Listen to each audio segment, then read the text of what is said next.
Sachin JIDC વિસ્તારમાં ગાભેણી ચોકડી પાસે આવેલી એક ખાડી પરથી 23 ઓગસ્ટના શનિવારે સવારે એક અજાણ્યા મહિલાનો લટકતી હાલતમાં મૃતદેહ મળી આવ્યો હતો। આ ઘટનાએ પગલે સમગ્ર વિસ્તારમાં ભયનો માહોલ છવાયો હતો। પોલીસ અને ફાયર વિભાગની ટીમે સ્થળ પર પહોંચી તપાસ હાથ ધરી હતી। આ મામલે હત્યા કે આત્મહત્યા તે અંગે રહસ્ય ઘેરું બન્યું છે અને પોલીસ દ્વારા વધુ તપાસ હાથ ધરવામાં આવી છે। પાણીના પાઇપની એંગલો સાથે દુપટ્ટો બાંધીને મહિલાએ ફાંસો ખાધો। મળતી માહિતી પ્રમાણે ગતરોજ સચિન જેઆઈડીસી પાસેથી ખાડી પરથી પસાર થતા લોકોએ એક મહિલાને લટકતી હાલતમાં જોઈ હતી। પાણીના પાઇપની ખાધો એંગલની સાથે દુપટ્ટો બાંધીને મહિલાએ ફાંસો ખાધો હતો।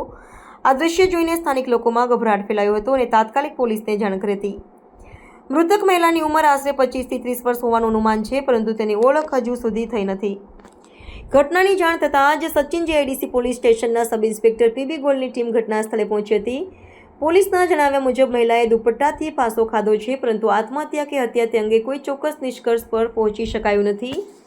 મહિલાનો મૃતદેહ ખાડી પર લટકતી હાલતમાં હોવાથી તેને નીચે ઉતારવા માટે ફાયર બ્રિગેડ વિભાગની મદદ લેવી પડી હતી। સચિન જીઆઈડીસી મહિલા લટકતો મૃતદેહ સચિન નોટિફાઈડ ફાયર બ્રિગેડના જવાનોએ ભારે જહેમત બાદ મૃતદેહને નીચે ઉતાર્યો હતો।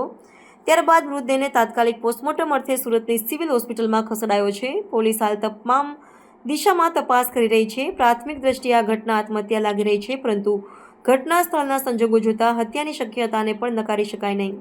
જો આત્મહત્યા હોય તો તેની પાછળનું કારણ શું છે અને જો હત્યા હોય તો કોણે કરી અને શા માટે કરી, તેવા અનેક પ્રશ્નો હાલ વણુકેલ્યા છે। પોસ્ટમોર્ટમ રિપોર્ટ બાદ જ મોતનું સાચું કારણ જાણી શકાશે। પોલીસે આસપાસના વિસ્તારમાં સીસીટીવી ફૂટેજ પણ તપાસવાનું શરૂ કર્યું છે અને મહિલાની ઓળખ માટે પ્રયાસો હાથ ધરવામાં આવ્યા છે।